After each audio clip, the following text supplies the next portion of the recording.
مرحبا بكم. نقدم لكم أغرب 10 خطوط سكك حديدية في العالم.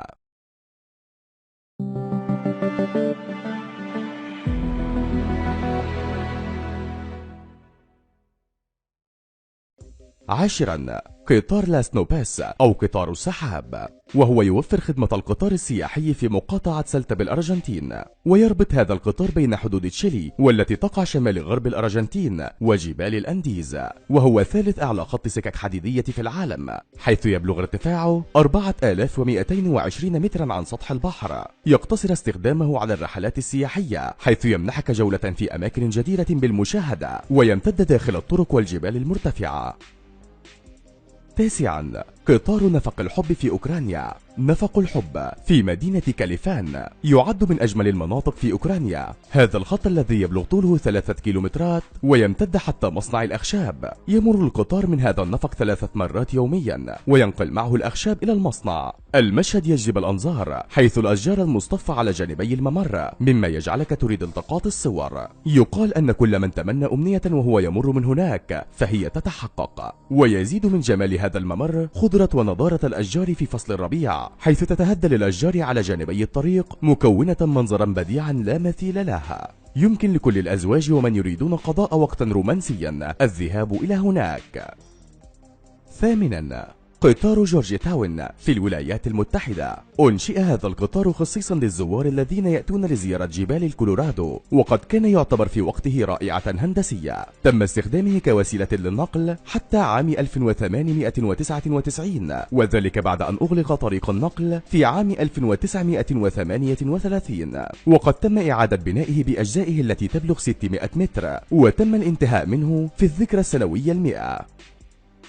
7. قطار لاندواسير في سويسرا. كانت السياحة والتنزه في سويسرا من الأمور الشاقة والعسيرة، حيث أنها معروفة بجبالها ومناطقها الصخرية الوعرة، ولكي تذلل هذه الصعوبات كان لابد من ابتكار تصميما هندسيا رائعا وجريئا، ومن ثم أصبح جسر لاندواسير، والذي أنشئ عام 1902 من أشهر خطوط السكك الحديدية في العالم، وكذلك إحدى معالم السياحة في سويسرا. فقد تحاكى العالم بذلك الطريق الحديدي، والذي يمر من خلال الجبال ويخرج منه بجسر، والذي يبلغ ارتفاعه 65 مترا، لذلك فهو يعد من أخطر خطوط السكك الحديدية الموجودة في العالم. 6. قطار سوق ماكلونج في تايلاند. تم تأسيسه على قضبان في سوق الطعام. يمر هذا القطار من السوق أكثر من مرة يوميا، فيضطر البائعين لإبعاد بضائعهم وغلق ستائر محلاتهم، وإن كان ذلك يبدو منذ الوهلة الأولى طبيعيا، عندما يقترب ذلك القطار الذي يمر في اليوم 8 مرات ويتحرك بسرعة حوالي 30 كيلومترا في الساعة، ترى الباعة ومن في السوق يتنحون جانبا بكل بساطة ويغلقون تندات الدكاكين، وما أن يمر القطار حتى يعود كل شيء لطبيعته. يعد هذا السوق من أخطر الأسواق في العالم.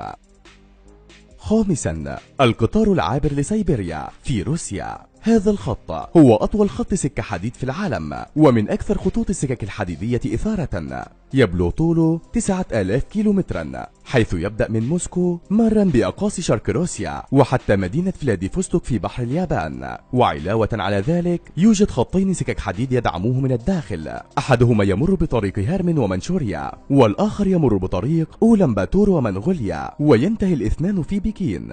وتختلف مدة الرحلة حسب المكان الذي تذهب إليها، وتكون من 6 إلى 7 أيام. فعلى سبيل المثال، إذا أردت الذهاب لأومسك أو نويسبرغ يجب أن تخصص للرحلة كاملة أسبوعين على الأقل. 4. محطة جيوناغوا في كوريا الجنوبية. تأسست هذه المحطة في المنطقة التي تحوي بداخلها 34 ألف شجرة كرز، مما يجعلها تتألق بمشهد بديع في فصل الربيع. وفي جنوب كوريا يحتفلون بأول أسبوع من شهر أبريل، وهو الأسبوع الذي تتفتح فيه أزهار الكرز. الآلاف من أشجار الكرز المصطفى على جانبي الطريق تتناسق بصورة رائعة مع لون السماء الأزرق في مشهد بديع. عندما تسير في ذلك الطريق في موسم تساقط ورود الكرز تشعر وكأن الدنيا تمطر ورودا. 3. طريق الموت في تايلاند. اسمه الآخر هو طريق سكة حديد بورما، وتسميته بطريق الموت ليس لكونه طريق وعر، بل لأنه أثناء بنائه توفى ما يقرب من 100,000 شخص.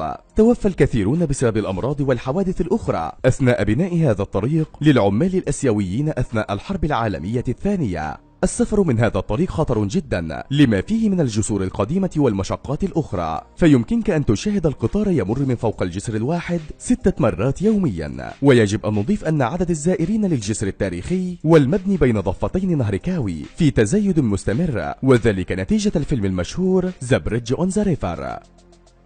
ثانيا، نابير جيسبرن في نيوزيلندا. خط سكك حديد نابير جيسبرن لا يقارن بغيره، حيث وصوله إلى الساحة الرئيسية لمطار جيسبرن، حيث أن نزول الطائرات في الطريق الذي يمر منه القطار يميزه عن باقي خطوط السكك الحديدية. يمكنكم أن تتساءلوا: ألا يصطدم القطار بالطائرة؟ هذا احتمال وارد، ويبدو أن العاملين في هذه المحطة مدركين جيدا أنهم يجازفون في وضع خطر، ولذلك يعملون بدقة وكفاءة عالية.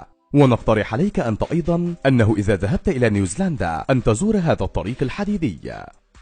أولا وأخيرا، قطار البمبان الهندي. يعرف جسر البمبان الهندي بأنه أول جسر بحري في الهند، وهذا الخط والذي يمكن أن نعتبره رائعة وتحفة هندسية قطعا سيمنحكم رحلة بالقطار لن تنسوها مطلقا، وهو أحد أخطر خطوط السكك الحديدية في العالم، ذلك أن فرصة النجاة قليلة جدا من رحلة بالقطار والذي يمر طريقه بتسونامي. شكرا على المشاهدة، ولا تنسوا الإعجاب بالفيديو والاشتراك بالقناة.